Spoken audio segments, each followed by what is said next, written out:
absuelto de su pecado y liberado de su falta.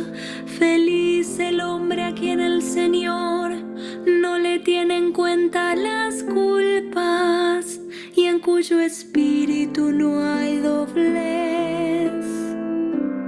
Me alegras con tu salvación, Señor. Pero yo reconocí mi pecado, no te escondí mi culpa. Pensando, confesaré mis faltas al Señor, y tú perdonaste mi culpa y mi pecado. Me alegras con tu salvación, Señor. Alégrense en el Señor, regocíjense los justos, canten jubilosos los rectos de corazón. Me alegras con tu salvación, Señor. Me alegras con tu salvación, Señor.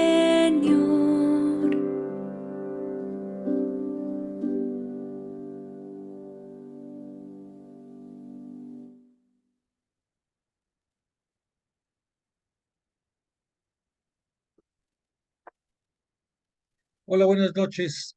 Qué gusto que nos volvemos a encontrar hoy día lunes 6 de marzo del año 2023 en nuestra clase de Biblia, en nuestro segmento de Hechos de los Apóstoles o los inicios de la iglesia primitiva.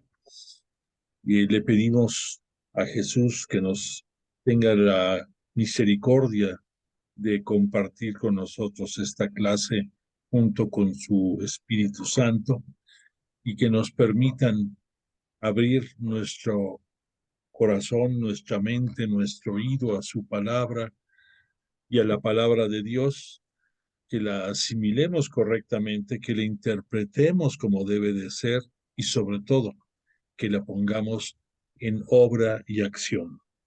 Porque realmente pues es hermoso el irnos llenando de conocimiento, pero si ese conocimiento no nos sirve para ponerlo en práctica, pues creo que es peor a que no lo tuviéramos el conocimiento, porque pues nos estamos formando y dando cuenta que lo importante es el servicio y pues el gran maestro Jesús nos dio la prueba contundente y hasta el final y pues tenemos que imitarlo. No es fácil, no es eh, algo sencillo, pero a eso debemos de tender. Y por lo tanto, con mucha fe y con mucha confianza nos dirigimos a Él, al Espíritu Santo, y decimos, oh Espíritu Santo, don de Dios y fuerza de lo alto, fuente de agua brotante de vida eterna, desciende y more en nuestros corazones. Haznos verdaderos adoradores del Padre. Condúcenos a la plenitud de la verdad y transfórmanos en testigos de Jesús para llevar su nombre hasta los confines de la tierra. Amén. Gloria al Padre, al Hijo y al Espíritu Santo, como era en el principio, ahora y siempre, por los siglos de los siglos. Amén. Bueno, y pues hoy escuchamos el hermoso Salmo 31 y pues el reconocer nuestros pecados es algo necesario para que podamos emprender el camino de esta cuaresma a buscar nuestra conversión. Lo primero, pues obviamente es reconocernos pecadores y pues en eso estamos tratando de sensibilizarnos para vivir en una manera más intensa esta cuaresma del año 2023. Le rogamos al Señor que tenga misericordia de nosotros de todos los dirigentes de nuestra ciudad, de nuestro país, de todos los países del mundo, para que de verdad se busque una convivencia fraterna entre todos los que integramos los distintos poblaciones del mundo, que se terminen los conflictos, los distanciamientos. Es muy importante que no se polarice más nuestra sociedad, que veamos a nuestro prójimo como lo que es, como hermano, y no como un enemigo, que a veces creo que así inconscientemente o conscientemente nos vemos. No podremos llegar muy lejos si nos sentimos distanciados, confrontados y enemistados. Necesitamos de la concordia del Señor, de su unión, y Él es el que nos dio muestra de que se puede compartir con todos y no por eso el renegar de nuestras convicciones.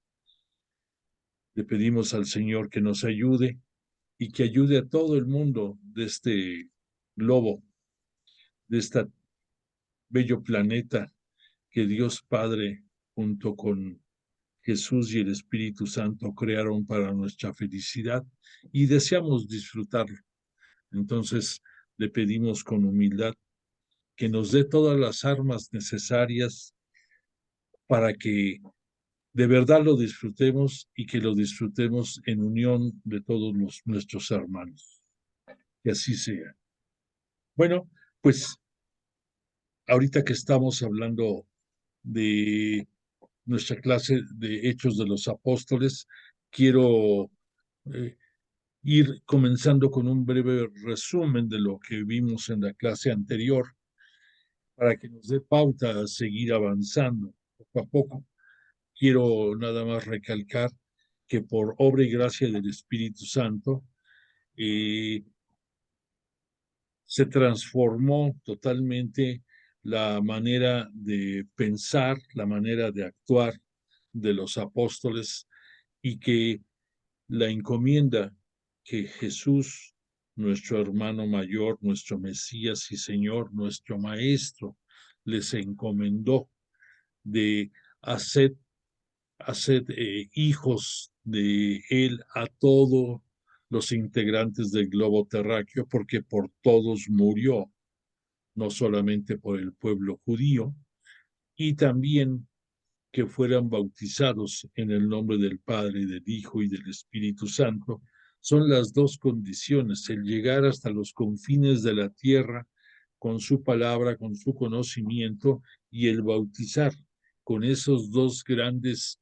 pudiéramos decir, esas dos vías que corren paralelas, se va a ir construyendo la iglesia de Cristo, la iglesia católica que él fundó el día Jueves Santo, la víspera de su entrega total y absoluta por nosotros, por la remisión de nuestro pecado, de todos los pecados del mundo.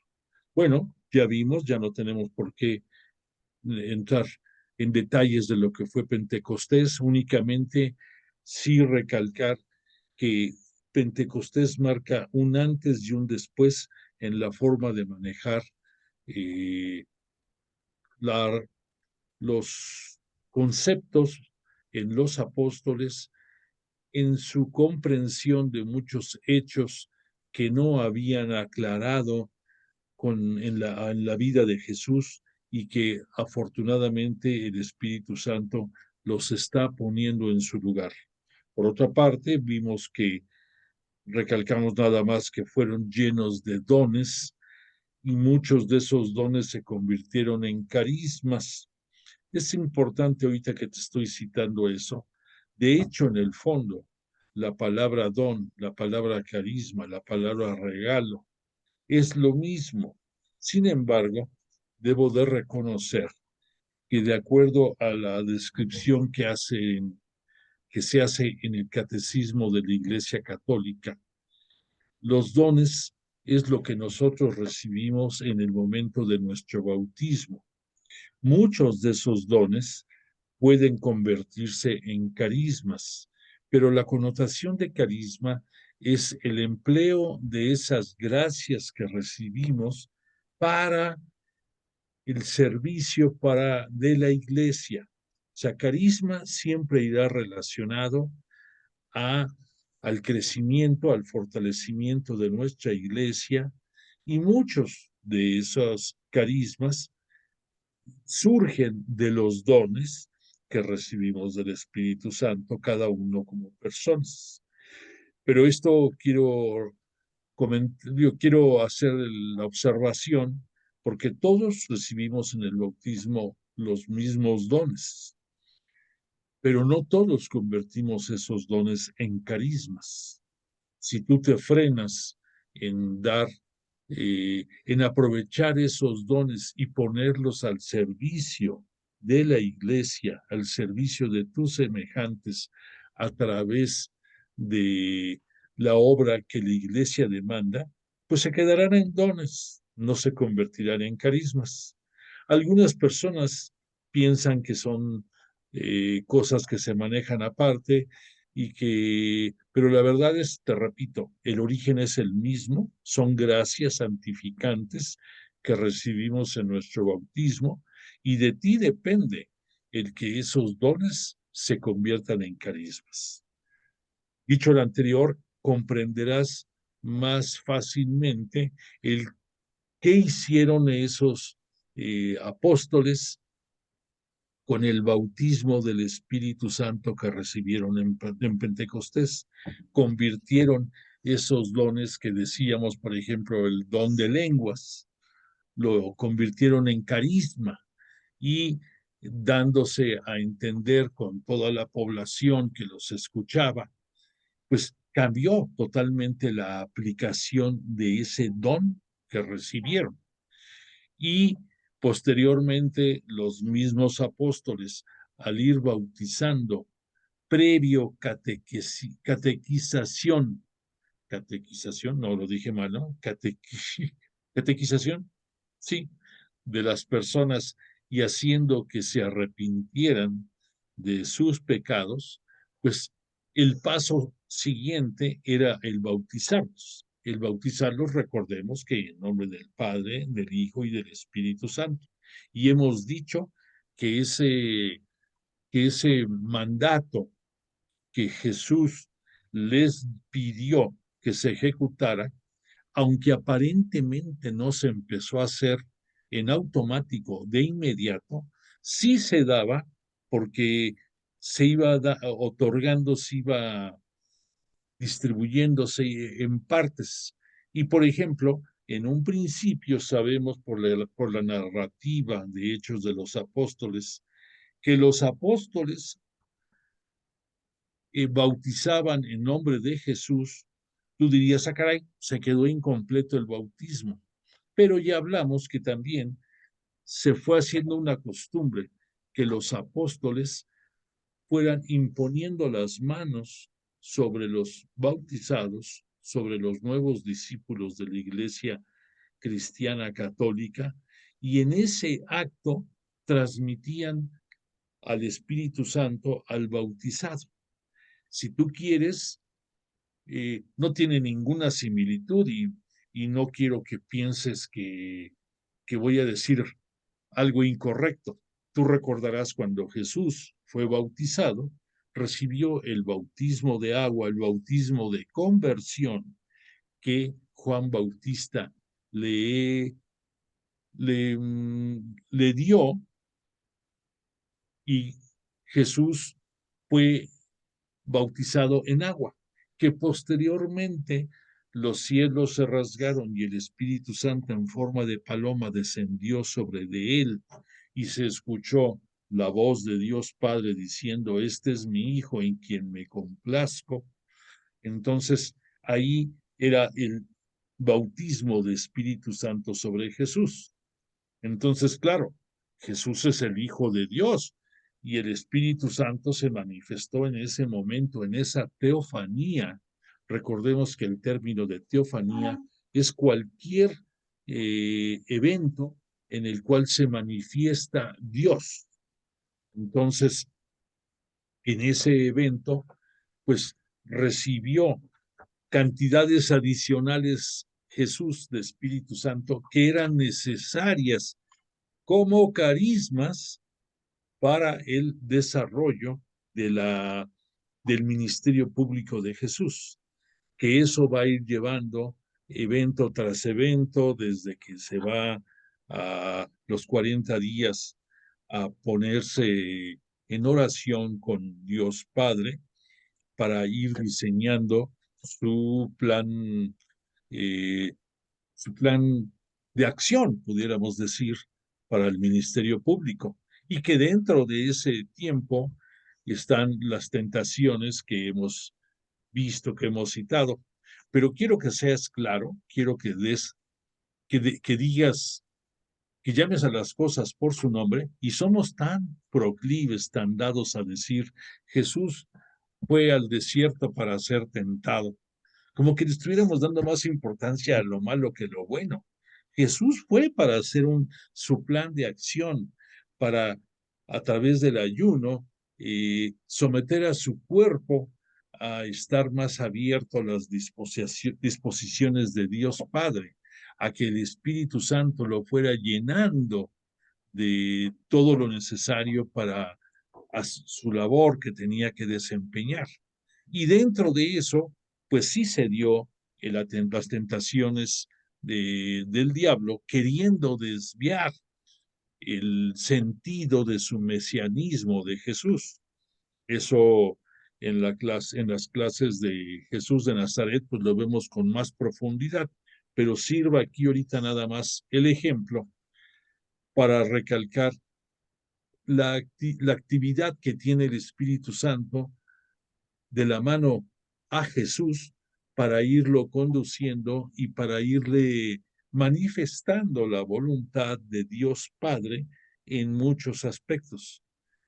No podemos dejar de reconocer que en la unión hipostática que sabemos que Jesús tiene, porque no podemos decir tuvo, tiene, es el que se hizo hombre, se abajó a la condición humana sin dejar de ser Dios. Nunca perdió su divinidad celeste, aunque se encarnó en el seno virginal de María, la Virgen, y que gracias a ella, su vientre fue el primer tabernáculo de Jesús, en donde ahí fue creciendo, y que desde ahí el Espíritu Santo, porque el Espíritu Santo participó de la concepción de él por orden, por designio, por voluntad de Dios Padre, entonces desde ahí está la manifestación del Espíritu Santo. Y que lo que estamos estudiando de Hechos de los Apóstoles, simple y sencillamente, sin el Espíritu Santo, sería imposible. No podríamos imaginar que la iglesia, nuestra santa iglesia católica, apostólica y romana, pudiera subsistir por 20 siglos y soportar los avatares de viento y marea, escándalos, divisiones, todo lo que te puedas imaginar. No sería posible sin la presencia del Espíritu Santo, que es el sostén de la obra de Jesús en este mundo.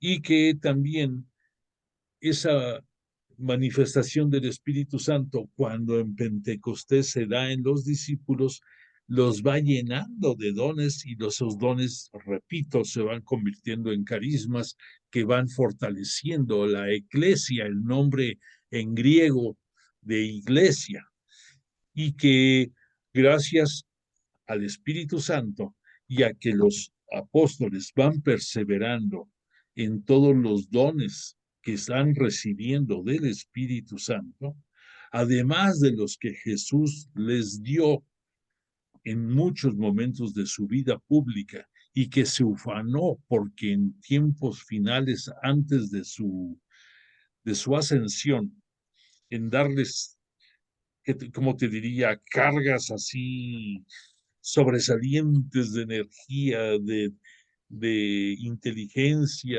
de muchas cosas. Gracias a eso, los apóstoles, pudiéramos decir, nacieron, nacieron a su misión con con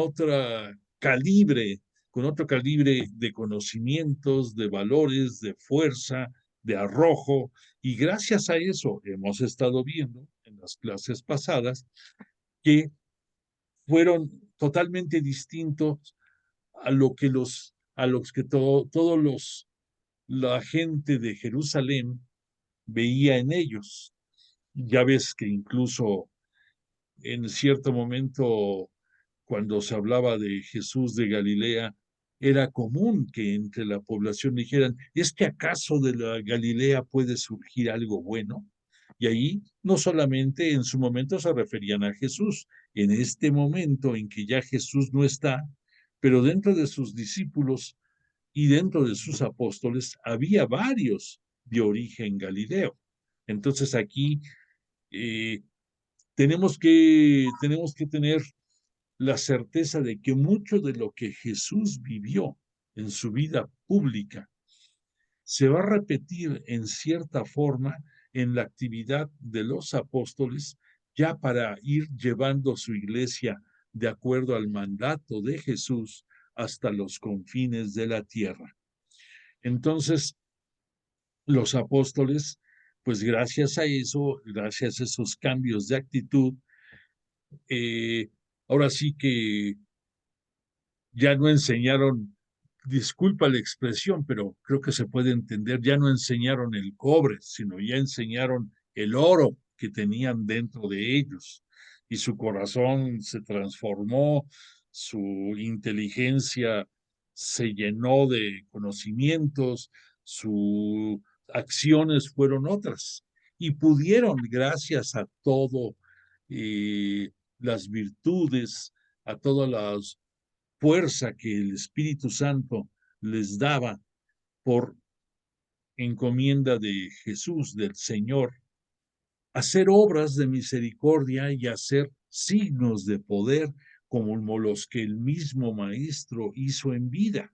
Y por esa razón vimos que en cierto momento Juan y Pedro se acercan uno de tantos días al templo de Jerusalén y un tullido que está ahí, que no causaba más que lástimas y que durante años estaba ahí pidiendo limosna y les pide a Juan y Pedro que lo socorran.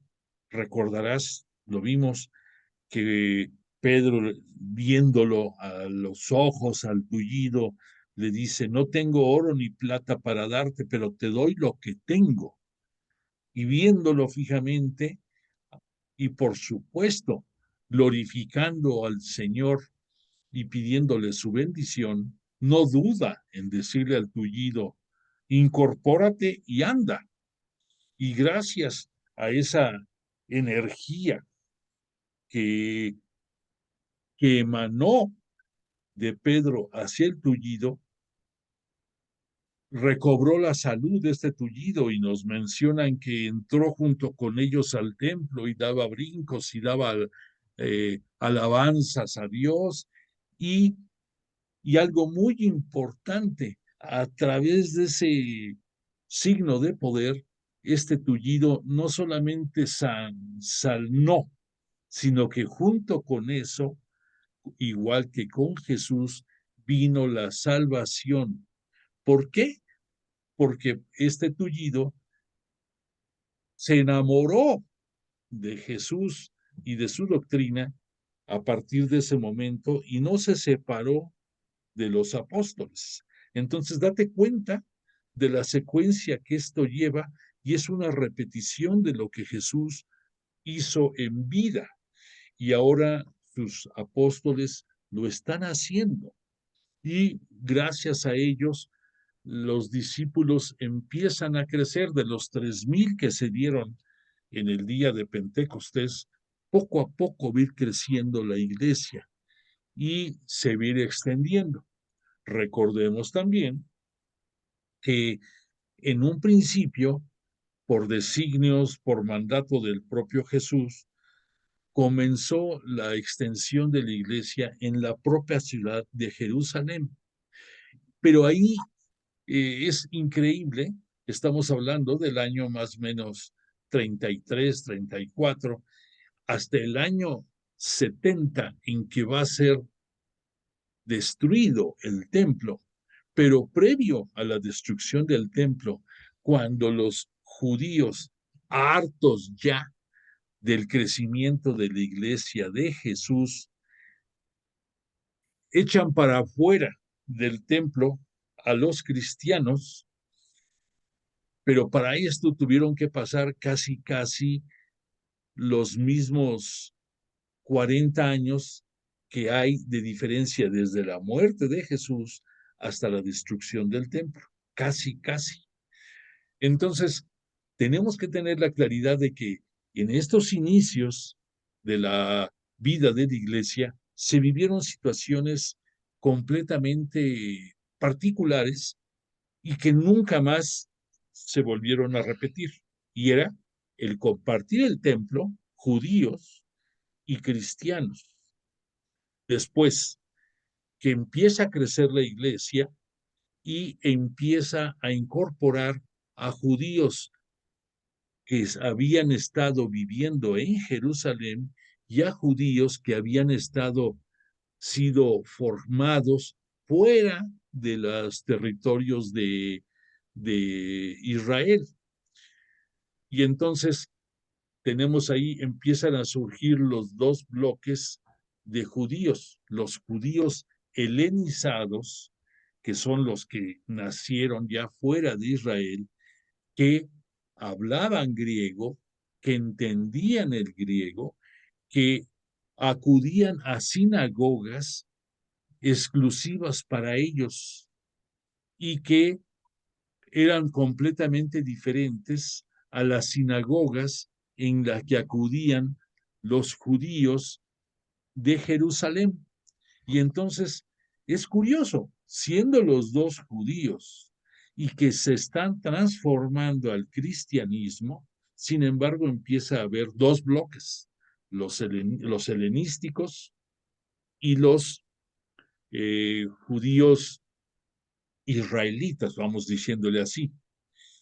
E incluso empieza a haber motivos de rivalidad entre estos grupos.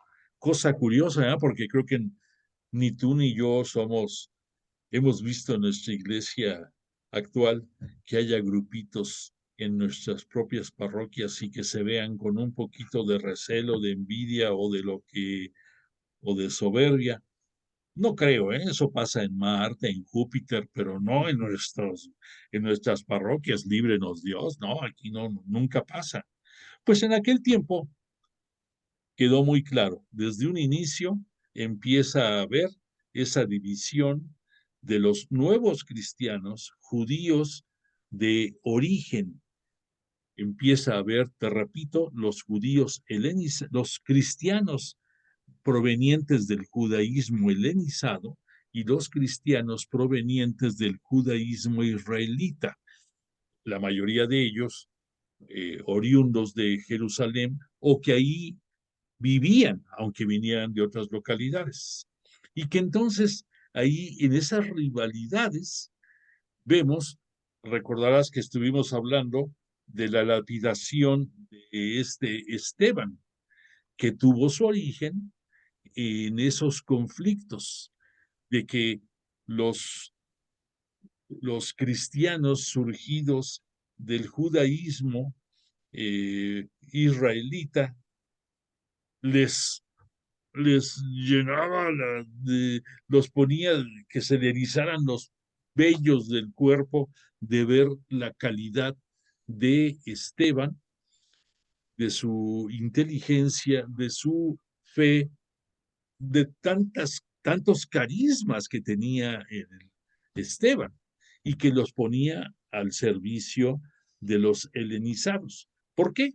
Porque basta, ahorita que estamos tocando el tema, recordando, los apóstoles a partir de Pentecostés se empiezan a enfocar dentro de las posibilidades, a catequizar. Empieza ese, empieza el querigma que sabemos que es la muerte y resurrección de Jesús, que es con lo que empieza a surgir, con la verdad que empieza a surgir la conquista, pudiéramos mencionar, de los nuevos cristianos, empieza a enriquecerse porque los apóstoles empiezan ya a incluir más detalles acerca de la vida de Jesús. Ya empiezan a hablar de muchos de los actos de poder que él tuvo, empiezan a hablar de las de todo la de algunas parábolas que el maestro pronunció, empiezan a hablar acerca de relatos y perdóname, ando un poquito, perdón, empiezan a ir enriqueciendo el conocimiento sobre la vida de Jesús. Entonces ya se empiezan a enfocar en eso y recordemos que de las sinagogas de los judíos helenizados empieza a surgir la demanda de que sus viudas no eran bien socorridas y atendidas por los dirigentes de la iglesia.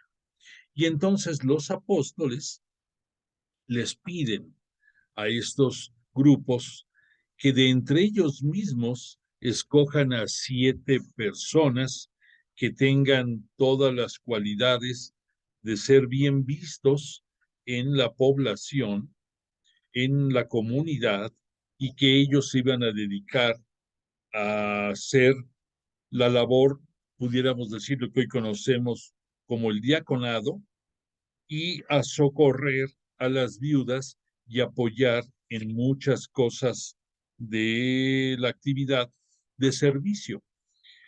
Y los apóstoles irse especializando en la formación y en la imposición de manos sobre los nuevos integrantes de la comunidad cristiana de la Iglesia Católica.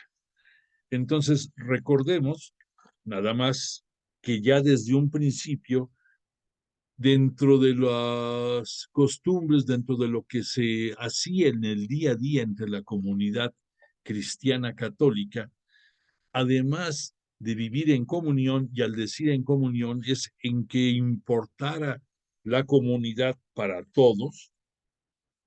Además de eso tenían la celebración de la fracción del pan, compartían, compartían los alimentos, oraban en el templo o en las casas particulares donde se reunían, y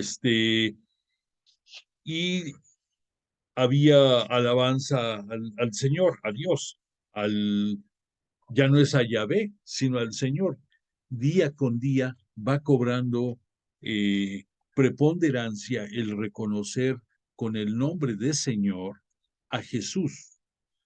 Ya no es solamente lo que los judíos en su tiempo o en sus costumbres reconocen a Yahvé como Dios, aunque no pronuncien el nombre, y que dentro de esas días del Antiguo Testamento, la palabra Señor era para referirse a Yahvé. A partir de la muerte y resurrección gloriosa de Jesús, poco a poco se va a ir reconociendo con el nombre de Señor al propio Jesús. Y ya lo dijimos que tiene su razón, porque cuando fue glorificado Jesús por su Padre en el cielo, después después de su gloriosa resurrección, además de que lo abrazó y le reconoció que cumplió con su misión perfectamente, además de que le entregó mucho Espíritu Santo adicional y que gracias a la petición de Jesús lo envía a sus apóstoles, es también cuando pasa Jesús de ser el Señor de la tierra al Señor del universo, y toda la creación es regalo de Dios Padre para él.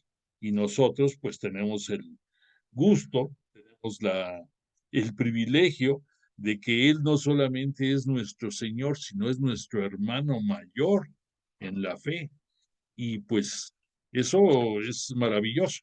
Entonces, poco a poco, los apóstoles van a ir eh, haciendo costumbre que al referirnos al Señor sea al nombre de Jesús y que por él vivamos de una manera diferente.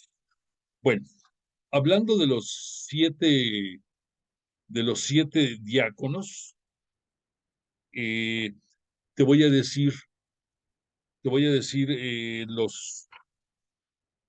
a ver, estoy buscando aquí si tengo yo por aquí los nombres de los diáconos, pero en fin, ahorita voy a acordarme, pero además de Felipe, además de Esteban, por supuesto, hubo uno que es el único, Nicolás se llamó él, que es el único que no era, que no venía de entre los judíos, que él era una persona que había nacido en la gentilidad o en el paganismo y se eh, conoció a Jesús a través de los apóstoles y se bautizó y estaba llevando toda la actividad de servicio con gran lucimiento y dedicación y por lo tanto fue uno de los 7 elegidos. Pero fíjate cómo es curioso que desde los inicios de la iglesia empieza a haber alguien dando servicio que nada tenía que ver con la religión. Eso es algo que a mí me sorprende porque nos imaginamos que todos los cristianos, los primeros surgieron de ser judíos. Y pues aquí ya estamos viendo que no todos, que hubo algunos que no fueron judíos y que se van incorporando. Por otra parte, que van aceptando las verdades de Jesús que los apóstoles les van enseñando y que las van viviendo y que van poniéndolo en práctica. Bueno, pues nada más para cerrar con esto de Esteban, la sinagoga de la cual venían los judíos y algunos de ellos ya judíos, ya hechos cristianos, pero que en esa sinagoga había, te repito, tanto judíos como cristianos, una mezcla un poco sui generis y difícil de entender. Esta sinagoga se llamaba la sinagoga de los libertos, y entonces ellos son los que, llenos de coraje por ver la sabiduría de Esteban, empiezan a confrontarlo. Mira que ahorita mi secretario amablemente ya me dijo que deje de sufrir, así me dijo, pare de sufrir. Y además de Esteban, fueron Felipe, Prócoro, Nicanor, Timón, Pármenas y Nicolás, prosélito de Antioquía. Gracias, Miguel.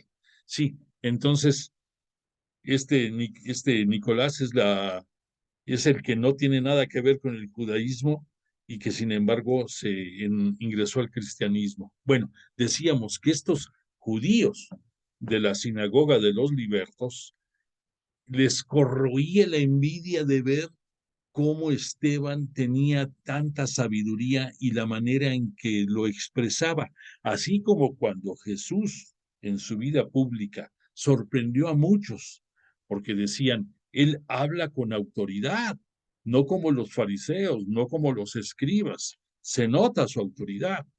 Pues aquí con Esteban fue algo similar, y tan similar fue esto que dentro de esa envidia Esteban estaba hablando uy, en esos momentos sobre Moisés y sobre que Jesús había sido el profeta superior a Moisés que había venido de acuerdo a las escrituras y muchas enseñanzas más. Pero los judíos decían, no, no, no, a Moisés no nos lo toques, no toques tampoco. Ay, y luego se le ocurre a Esteban decir que Jesús había profetizado que el templo iba a ser destruido. Imagínate el escándalo para estos judíos de decir, ¿cómo nuestro templo que llevó muchísimo tiempo construir y que es la gloria de todos nosotros, el punto de unidad de todos los judíos y es uno de los símbolos que nos sostienen? Eso, Moisés y este Esteban diciendo que alguien superior al propio Moisés y que hay un profeta superior a él y hablando del templo. Bueno, les tocó el callo que no debía de tocarles, y al igual que como cuando Jesús fue acusado mañosamente de que él se hacía llamar, bueno, que se hacía reconocer como hijo de Dios, como Mesías, y que eh, era un asusador de que no se pagara impuestos a los romanos. Todas esas cosas que llevaron a ese juicio amañado para la condena dentro del Sanedrín en contra de Jesús y que le ocasionó su muerte, dictada ya por el sentencia de los romanos. Bueno, pues en este caso, estos falsos testigos judíos que acusan a Esteban de, pudiéramos decir, de herejías, de blasfemias, por meterse con Moisés, por meterse con el templo, es lo que ocasiona que la piden a Esteban, es lo que ocasiona su muerte, porque recordemos que entre los judíos la blasfemia era, era, era la consecuencia de eso era la lapidación, y aquí vemos en esta imagen que le están dando muerte a Esteban. Y Esteban, bueno, y el que está al fondo, lo dijimos, es Pablo que está admirando la escena y que no dice nada, lo cual, como decimos, el que calla otorga. Entonces, si no dijo nada, es porque la aprobaba, ni tampoco la evitó. Bueno, y luego por otra parte, Esteban ya dentro de los momentos previos a la entrega de su vida,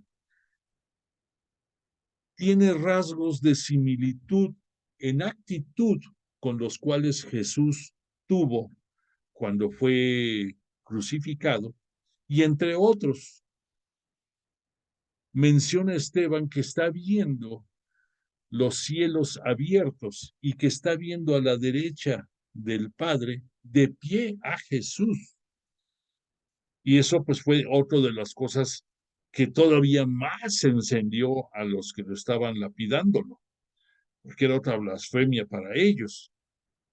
Pero esto nos muestra que con Esteban nos estaba reafirmando lo que en muchos momentos de la vida de Jesús se vivió, como por ejemplo la transfiguración de Jesús, que eso fue otra teofanía que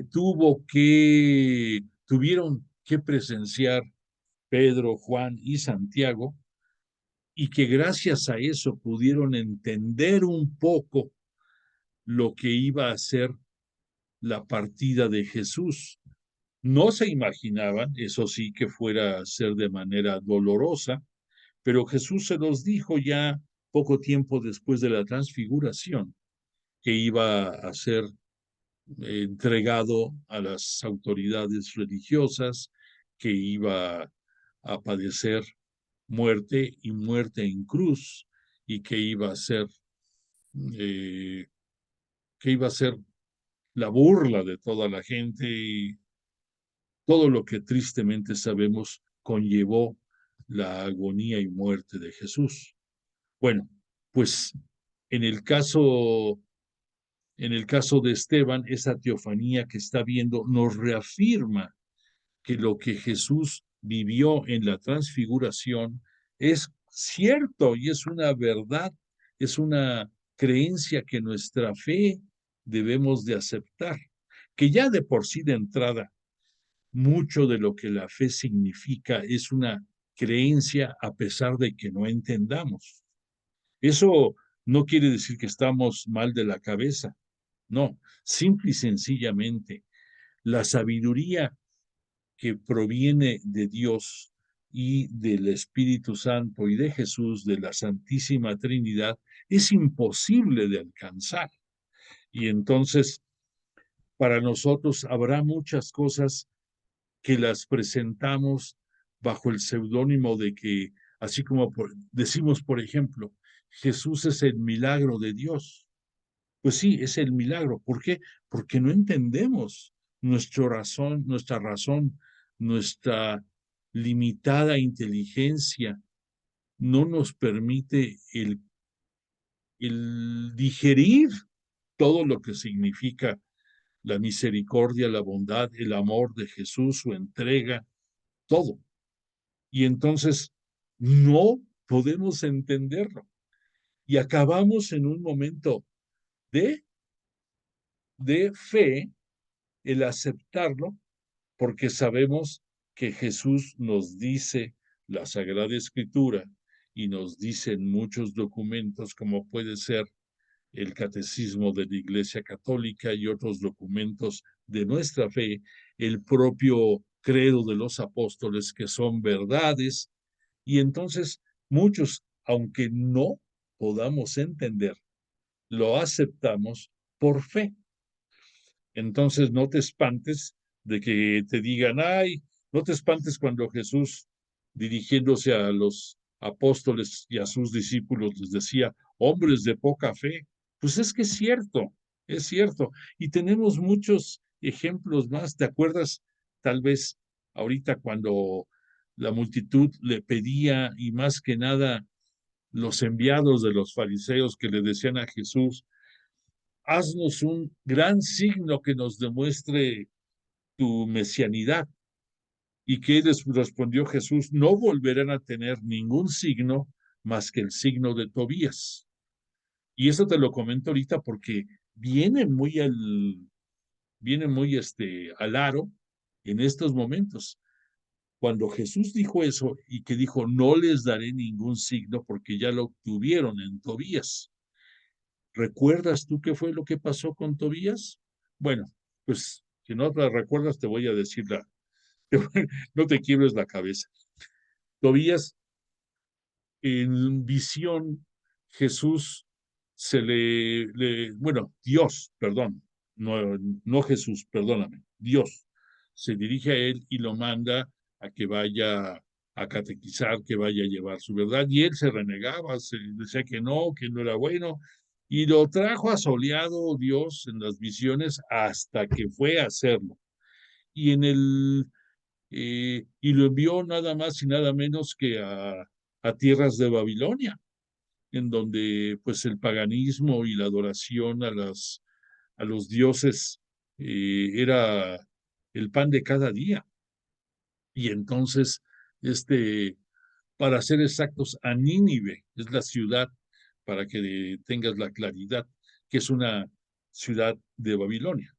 Entonces, Jonás nos hace la narración, la escritura en el Antiguo Testamento, que fue comido por un gran cetáceo. Jonás, perdón, sí, Jonás. Entonces, entonces fue devorado y a los 3 días fue expulsado del vientre de este cetáceo o de este gran pez. Y esto es la prefiguración de lo que va a ser la muerte, la sepultura de Jesús y su gloriosa resurrección después de 3 días. Los mismos días que Jonás estuvo en el estómago de este cetáceo. Por cierto, gracias, Jovel, por tu chat de ahorita. Y entonces, ese signo, ahora ya lo entendemos claramente, porque Jesús dijo, no tendrán otro signo, incrédulos, hombres de poca fe, en fin, todo lo que recordamos que sucedió en ese momento. Bueno, entonces, eh, estamos partiendo, o estoy queriendo partir, de que en la nueva etapa, en esta etapa de la iglesia naciente, los signos de poder, como el que mencionamos de Juan y Pedro, con el tullido, la visión que Esteban aquí les está dando de la teofanía, de la glorificación de Jesús en el cielo,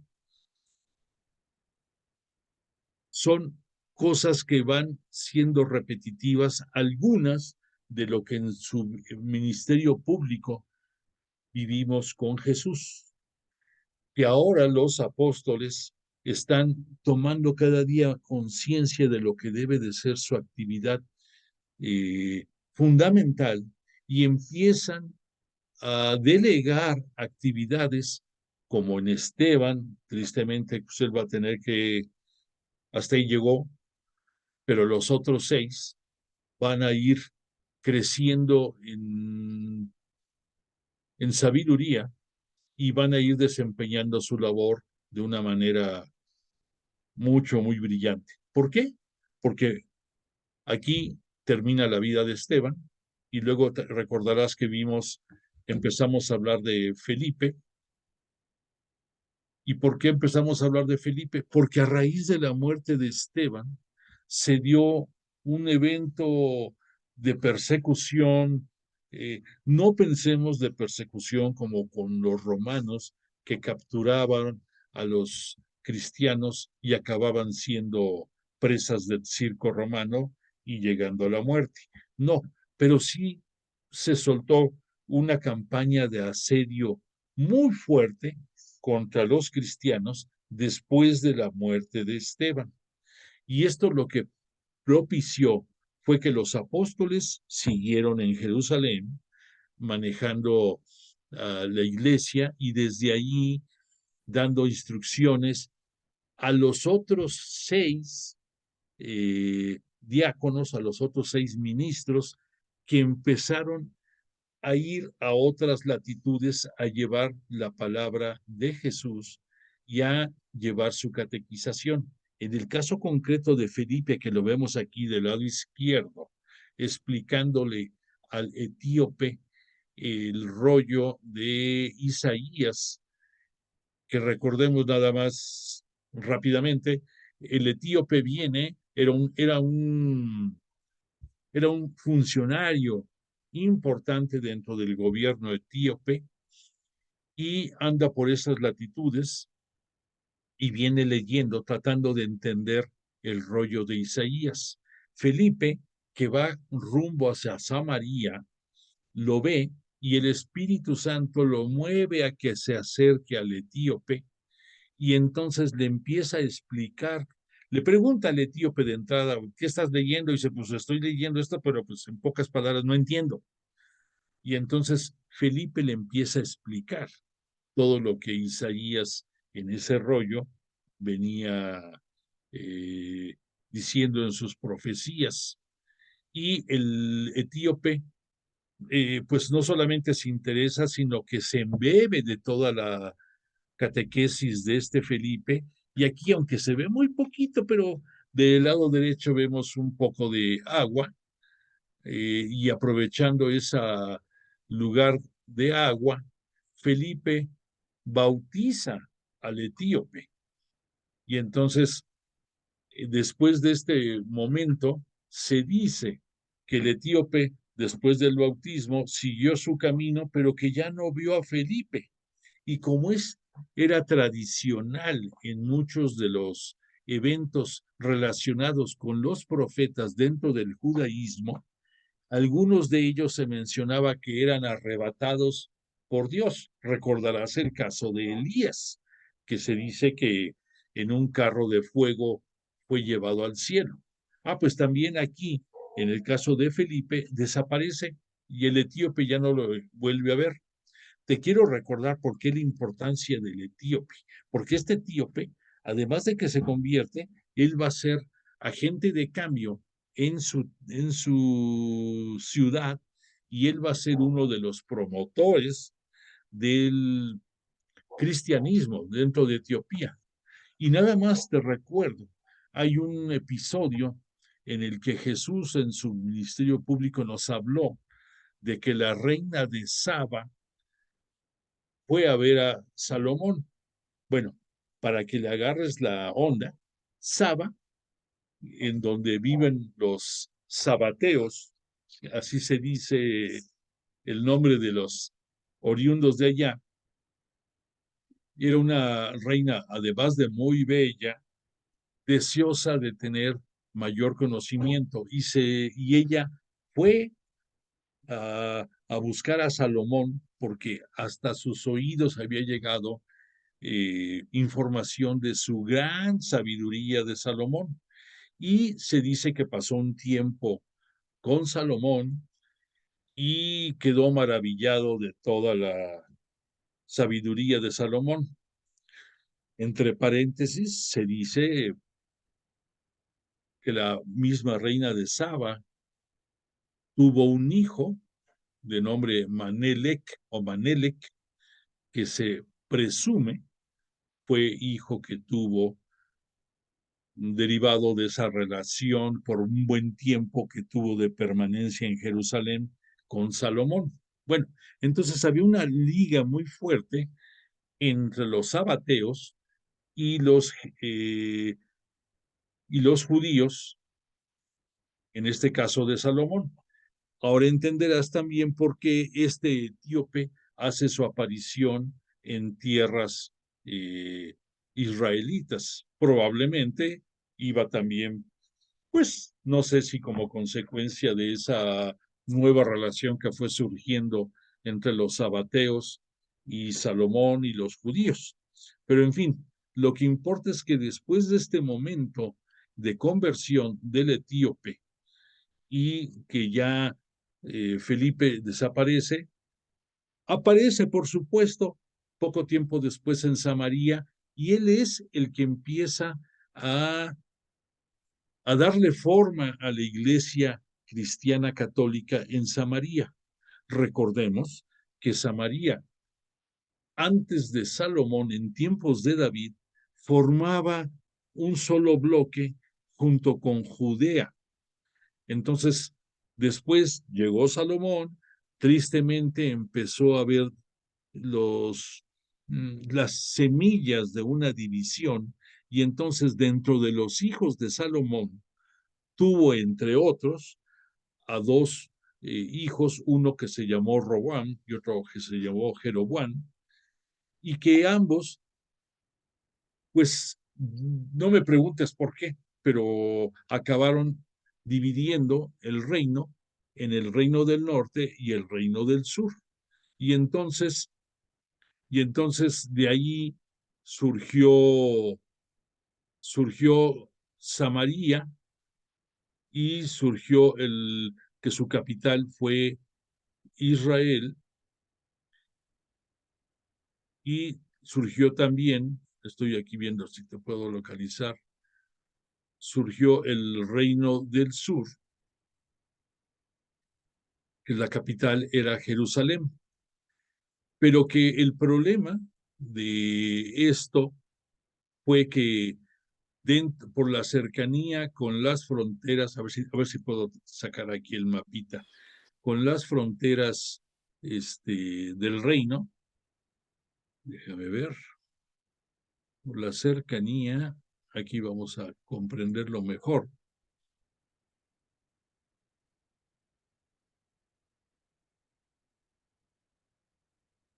Ay, Dios. Bueno, no lo puedo agrandar un poquito, pero aquí ves que en la parte norte está Israel, y en la parte sur, que está aquí de color como morado, está Judea, que en Judea la capital es Jerusalén, y en la parte norte es Samaria. Entonces, estábamos hablando de que el reino se divide, pero el reino del norte, por su cercanía con tierras fenicias y con tierras de Siria y otras más, empieza a tener mucha influencia de reinos paganos y gentiles, y lo peor del caso es que con las costumbres que en aquellos tiempos había de que el rey podía tener muchas mujeres, muchas esposas y podía hacer de su vida matrimonial lo que le viniera en gana, en pocas palabras.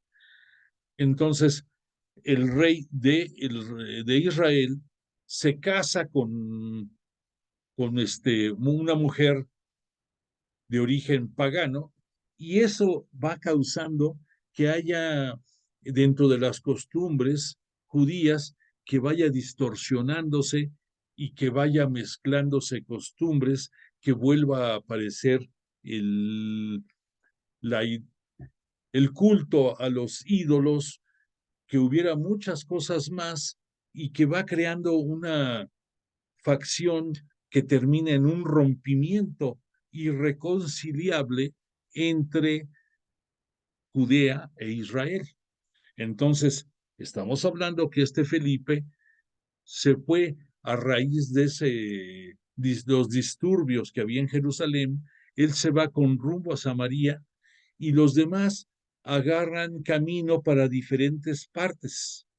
Algunos a tierras más al norte de acá, ya tierras eh, más griegas, más helénicas, en fin, se van dividiendo, pero van llegando a ciudades y no van perdiendo el tiempo, van también catequizando, a tal punto que llega a conocimiento de Pedro y de Juan la gran labor que este Felipe está haciendo en Samaria.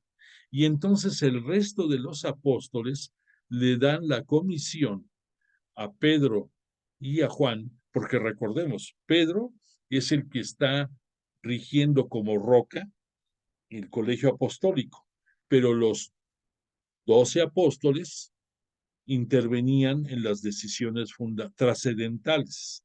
Además de que es muy probablemente tenían la asistencia de María, de la Virgen María, para cuestiones trascendentales. Recordemos que la Virgen María no solamente es la sierva de Yahvé, la sierva de Dios, que puso a disposición del Espíritu Santo su sagrado vientre para que fuera el cenáculo, el tabernáculo donde creciera Jesús, sino que también por petición del propio Jesús la hace la custodia de la iglesia, y que gracias a ella, a su intervención y patrocinio, la iglesia en gran parte ha podido sobrevivir a los casi 20 siglos que tenemos de que existe. Bueno, entonces, Pedro y Juan van a Samaria a constatar lo que este Felipe ha estado haciendo allí, y entonces Felipe también había bautizado a los nuevos cristianos con el bautismo de agua en nombre de Jesús, y los apóstoles van con imposición de manos pidiendo el Espíritu Santo para los bautizados. Entonces vemos que aunque no se complementa todo en el mismo instante, sí se cumple con la fórmula completa de lo que Jesús les pidió a sus apóstoles, que a los nuevos cristianos los bautizaran en nombre del Padre, del Hijo y del Espíritu Santo. No con esas palabras, pero en sí es lo que pidió. Y que para tu conocimiento o para reafirmación de tu conocimiento es la fórmula que más o menos quedó afinada como por los años 1300 ya de nuestra era, y desde entonces todas las personas que son bautizados es en nombre del Padre, del Hijo y del Espíritu Santo, y que como complemento el bautismo de todos los que formamos la Santa Iglesia católica, apostólica, cristiana y romana, todos nosotros, todos nosotros, a pesar de que somos pecadores, formamos parte de la Santa Iglesia y es la Iglesia la que pide el bautismo de los que están ingresando al catolicismo, la cristiandad, a la cristiandad católica. Entonces, te lo digo nada más porque esa fórmula es la que prevalece y a veces ha sido causa de dos cosas, de que algunas personas que fueron bautizados, aunque después con el paso del tiempo, por negligencia, por soberbia, por lo que sea, no estén viviendo los sacramentos y no estén viviendo su fe, su religión, eso no les quita el signo del bautismo que recibieron. Es más, muchas personas que se han movido a otras iglesias, pero si fueron bautizados, siguen siendo cristianos, aunque ellos renieguen de su situación. Y por otra parte, que también hay que tener cuidado porque muchas personas que no fueron bautizados con esa fórmula y piensan que fueron bautizados, su bautismo está incompleto. Si tienes duda, pues ahora sí que consulta, consulta tu boleta de fe de bautismo y si tienes duda, pues acude a tu párroco o al obispo que puedas tener cercano y consulta, porque es muy importante eso de la fórmula aplicada al bautismo. Bueno, ya me estoy saliendo del tema. Entonces quedamos en que Juan y Pedro van a Samaria y entonces constatan lo que Felipe ha estado haciendo y pues es el crecimiento de la iglesia ya hacia esa latitud de Samaria. Hay un detalle muy importante cuando Juan y Pedro están allí en Samaria, entre los convertidos había un mago, así nos dice la escritura, que se llamó Simón, y este mago hacía actos de magia. Recordemos que en aquellos tiempos había muchas personas que a través de magia querían cautivar a la población y que por eso Jesús en algunos momentos de su vida dice, cuídense de los falsos profetas, porque había mucha gente que se querían hacer pasar por, por enviados de Yahvé y hacían actos de taumaturgia. La taumaturgia va muy relacionado a la magia y captaban la atención de muchos de la población y los cautivaban. Bueno, cuando este Simón, el mago, ya una vez convertido al cristianismo y que Juan y Pedro les imponen las manos y que le consta a él de las obras de poder que los apóstoles hacían en nombre de Jesús, este Simón el mago les dice que él también quiere hacer lo mismo, que cuánto vale el que él le den ese poder a él para hacer estas obras. Imagínate qué cosas estamos viendo en estos inicios de la iglesia. Entonces, obviamente, pues Pedro le dice que ese dinero que él quisiera pagar puede ser la cuna de su desgracia y puede ser la cuna de su perdición, que no lo hacen, no es posible, pero que el Espíritu Santo no tiene precio, que el Espíritu Santo no tiene esa finalidad de hacer obras, ahora sí, por apantallar, no es así. Pero este detalle es importante porque nos da una idea de lo difícil que fue los arranques de la iglesia, los inicios. Bueno, entonces, bueno, esto es uno de los casos que vale la pena comentar con relación a lo que pasaba en Samaria. Y, y otra cosa que te voy a mencionar que ya viene después, que ahí ya no es que estén vamos a entrar un poquito más allá de lo que fue lo que hemos estado hablando y vamos a ver, cuando estamos hablando de estos inicios de la iglesia, estamos hablando de los años 33, 34. Pero algo sucedió importantísimo dentro de la iglesia por el año 35. Y es que en ese año más o menos fue cuando aparece en escena Saulo o Saúl. Todavía en ese momento no es Pablo. Así como en el caso de Pedro, que desde un inicio Jesús al conocerlo le dice, tú, sí, recordemos que el nombre de Pedro no era Pedro, así le puso Jesús y le dijo, tú serás Kefas, que Kefas en arameo quiere decir piedra, quiere decir roca.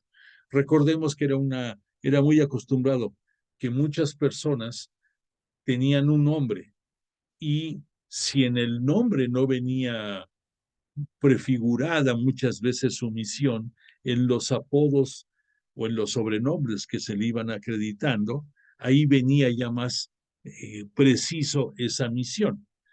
Y entonces, en el caso de Pedro, Jesús le dice, tú serás Kefas, que en arameo es piedra, que es roca, y que ya después, con el paso del tiempo, pues nos queda claro que sobre esa roca construirá Jesús su iglesia y que esa roca es la piedra angular que los arquitectos desecharon. Así dijo Pedro en varios de sus discursos ya dentro de la nueva iglesia cristiana católica, refiriéndose a Jesús, esa piedra angular, y que esa piedra pues está relacionada también con Kefas, con la roca que Pedro es dentro de la iglesia. Bueno, pues este Saúl, este Saulo, pudiéramos decirlo, él nació más o menos por el año 25 de nuestra era, o sea, no, perdón, por el año 5 de nuestra era. Entonces, para cuando Jesús murió por el año 30, más o menos, este Pablo tenía 25 años. Y entonces, como vimos en la escena en que está viendo la lapidación de Esteban, entonces este Saulo, era por nacimiento, era un judío que había tenido una formación muy sólida de Gamaliel. Gamaliel fue un rabí muy ligado al fariseísmo y por lo tanto este Saulo o Saúl era un judío muy conocedor del judaísmo y muy identificado con las costumbres fariseas, por un lado. Por otra parte, pues su maestro, que fue el rabí Gamaliel, pues fue maravilloso porque tenía un gran prestigio, era una persona, un rabí de mucho respeto. Tan es así que ya vimos, ya citamos, que cuando los judíos quisieron bloquear la actividad de Pedro y de Juan, ya dentro de la nueva iglesia cristiana católica, y que Pedro y Juan contestaron que no podían los hombres frenar lo que Dios pedía y que después el Sanedrín les prohíbe que sigan hablando de Jesús y de toda su vida y que los encarcelan y que después el ángel del Señor los libera de la cárcel y que ellos, los autoridades judías religiosas, los vuelven a agarrar y les impiden que sigan hablando de Jesús y su obra y les dan unos azotes y en fin, se liberan de eso y siguen adelante. Pero aquí lo que hizo que los judíos no le dieran muerte a Pedro y a Juan y que únicamente les prohibieran que hablaran de Jesús fue que Gamaliel les dijo a los del Sanedrín, déjenlos, porque se han dado muchos casos de personas que han hecho movimientos o inicios de transformaciones, y si esa obra es de los humanos, va a fenecer, va a terminar, pero si esa obra viene de Dios, pues Él no permitirá que concluya. Gamaliel entonces, a pesar de que era judío, tenía una claridad muy grande de lo que debía de ser la obra de Yahvé, la obra de Dios. Y pues él fue maestro de Saulo, de Saúl. Bueno, entonces, regresando al tema, este Saulo perseguía a muchos seguidores del camino, que fue uno de los nombres que antes de ser llamados cristianos, tuvieron los adeptos seguidores del cristianismo, del catolicismo, de Jesús. Esto viene más o menos de la narrativa de de los del episodio de Maús. Por eso a algunos seguidores de Jesús se les reconocía como seguidores del camino. Posteriormente hubo otras formas de denominarlos. Otro fue el de los santos, así se les conocía, los santos. ¿Por qué? Porque eran seguidores del 3 veces santo Jesús. Y ya hasta que después de un buen tiempo ya veremos que gracias a este Pablo, en Antioquía, él cuando vaya a fundar la iglesia cristiana católica, ahí en Antioquía es donde va a surgir el nombre de cristianos. Y desde entonces es lo que nos identifica a todos los discípulos de Jesús. Pero bueno, en aquellos tiempos estamos hablando de Saulo, él perseguía a los seguidores del camino y le pidió a los sacerdotes del Sanedrín que le dieran cartas para que él tenía previsto un viaje hacia el norte. Se supone, se presume que Pablo, Saúl, él es originario de Tarso de Cilicia, ahí nació, por derecho él es romano y como tal gozaba de todas las prerrogativas y derechos de un soldado romano.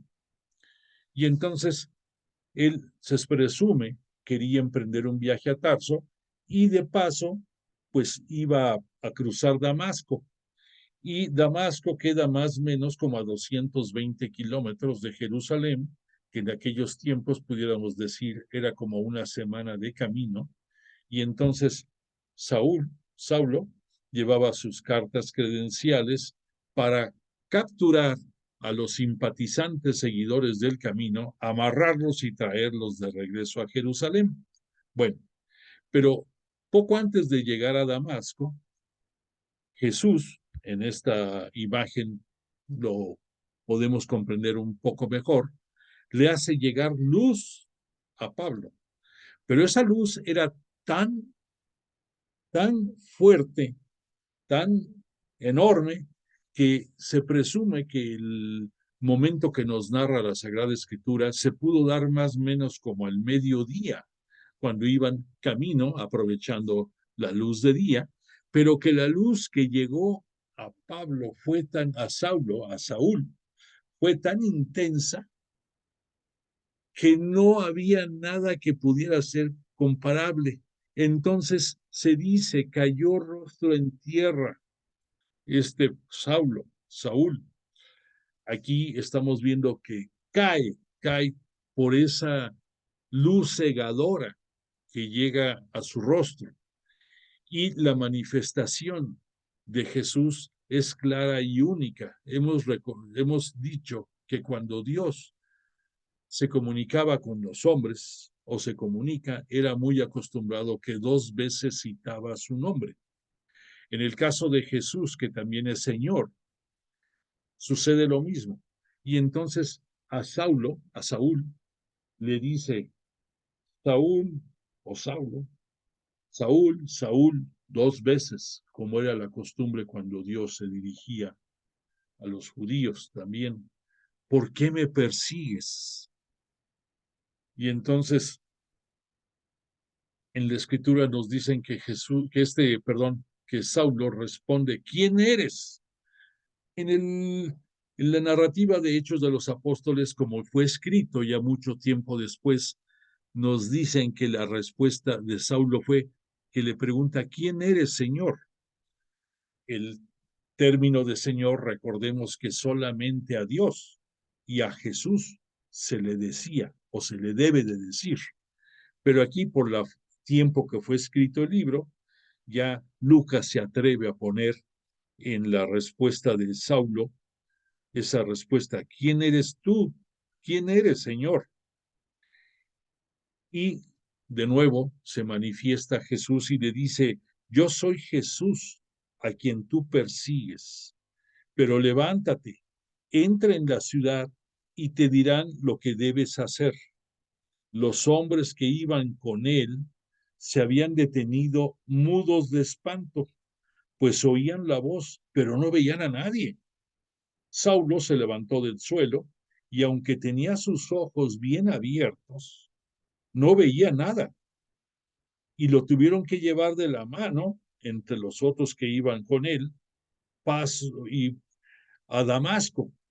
Y de que fue este episodio hasta que va a encontrar la claridad, la visión de nuevo, van a pasar 3 días. Ese término de 3 días te dice a ti mucho, ¿no? El número 3 que nos habla de la perfección, aquí hace su aparición. En los 3 días en que en que Saúl pasó sin ver.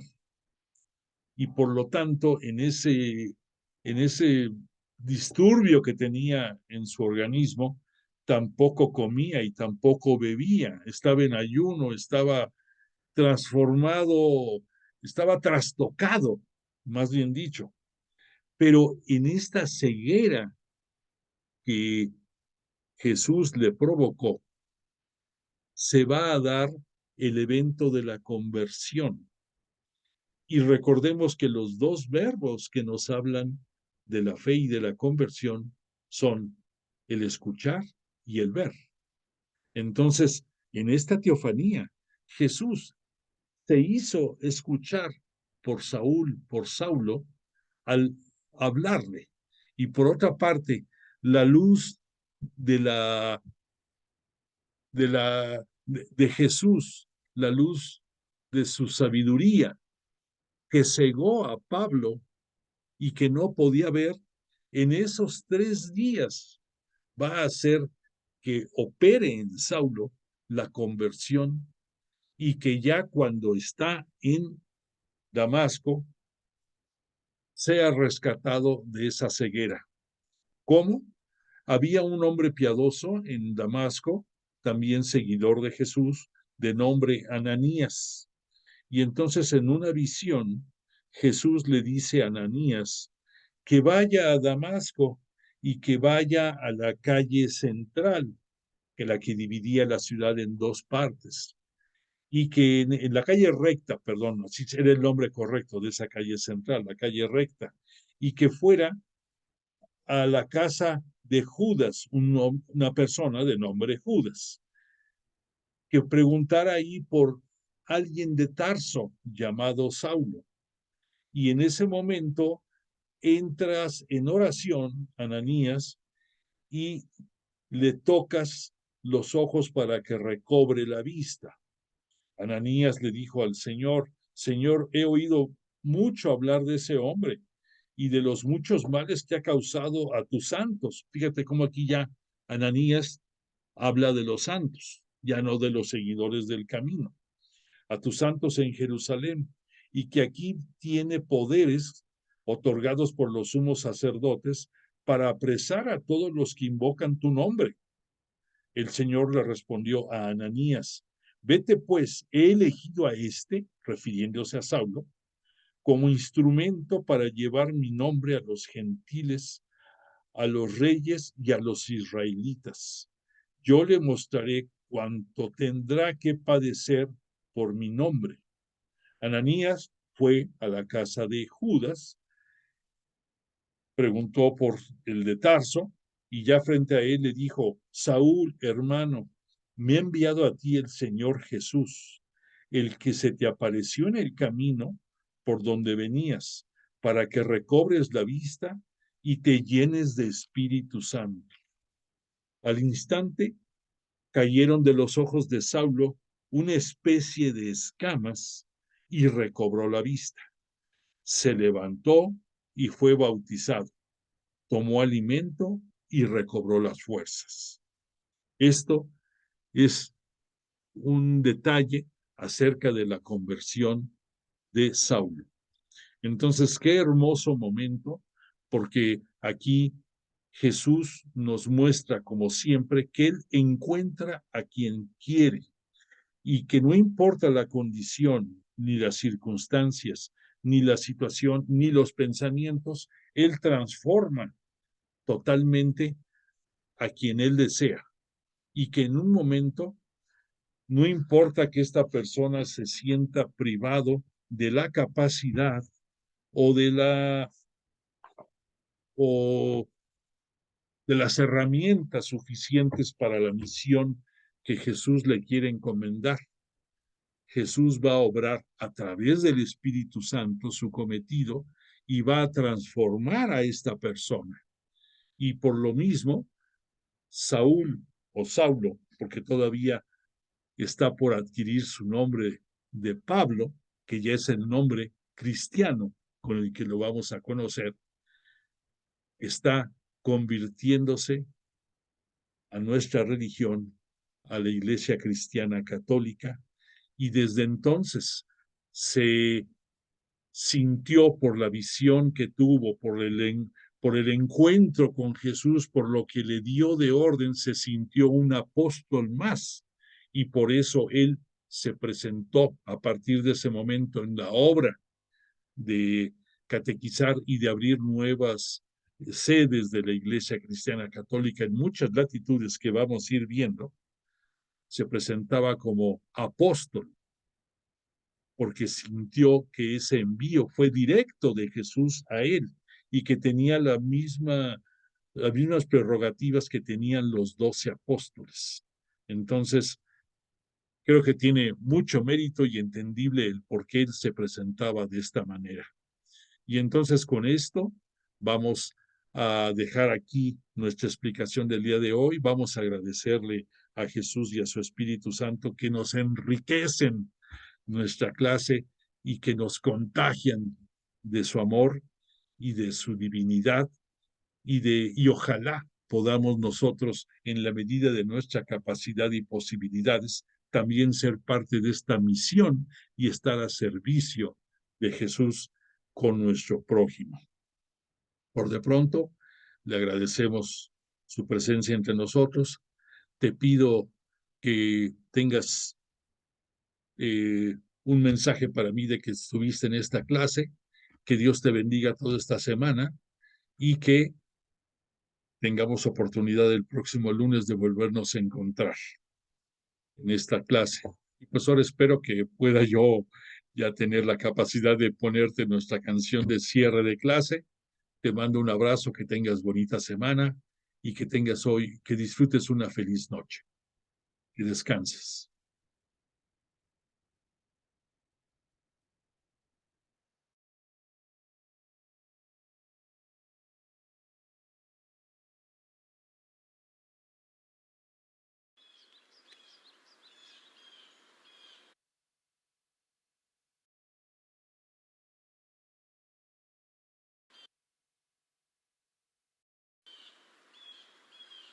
Pies, Jesús.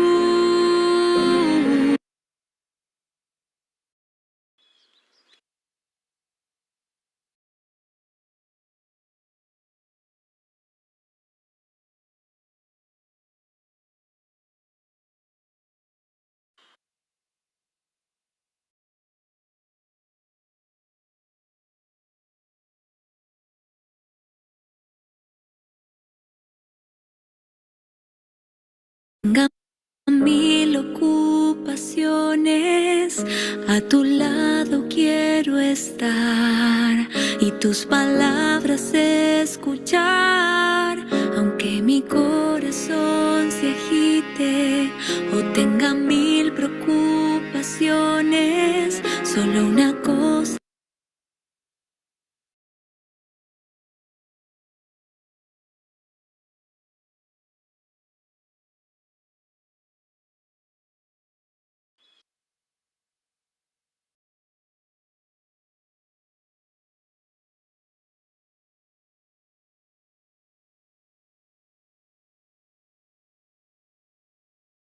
Quiete o tenga mil ocupaciones, a tu lado quiero estar y tus palabras escuchar, aunque mi corazón se agite o tenga mil preocupaciones, solo una cosa es necesaria y no me será quitada.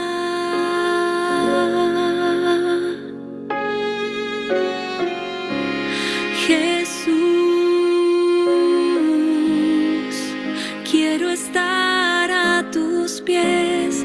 Jesús, tu presencia disfrutar. Jesús, que no importe nada más. Jesús, quiero estar a tus pies.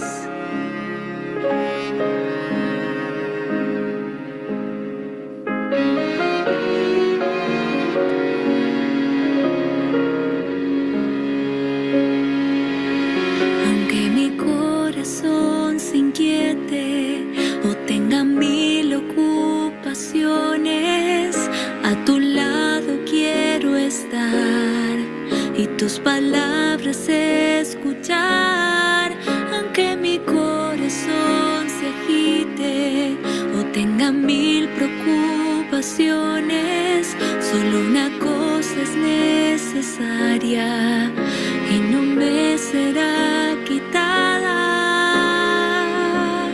Jesús, quiero estar a tus pies. Jesús, tu presencia disfrutar. Jesús, que no importe nada más. Jesús, quiero estar a tus pies. No permitas, oh Maestro, que yo llegue a abandonarte. Quiero elegirte siempre a ti, elegir la mejor parte. Jesús, quiero estar a tus pies. Jesús, tu presencia disfrutar. Jesús, que no importe nada más. Jesús, quiero estar